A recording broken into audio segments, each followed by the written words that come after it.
פרשנת. יוצא לי קקה, הלכתי לשירותים ונעתי חרבון של החיים.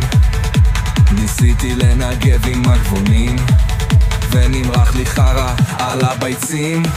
הכל מגעיל ומסריח וזה קורה כל יום ברפיח. או סחור באסלה וזה נשפך על הרצפה. הרגליים שלי בקקה, שיט זה חם כמו לבה. עשיתי בתוך הכד ואז ניגפתי עם היד. שמעתי את אמא צורחת ויצא לי מלקקה מהתחת. עוד גל של זוהמה מגיע ואני מרגיש מאוד מזיע. גוש הרבה ממש גדול, הוא תקוע לי בתחת ומסרב לנזול. אני עומד להתפוצץ עוד שנייה, אני רואה גרעינים של עגבניה. יצאתי מהשירותים, נראה לי שהתפוצצו לי כמה איברים. ונבבב מגרדות לי הביצים.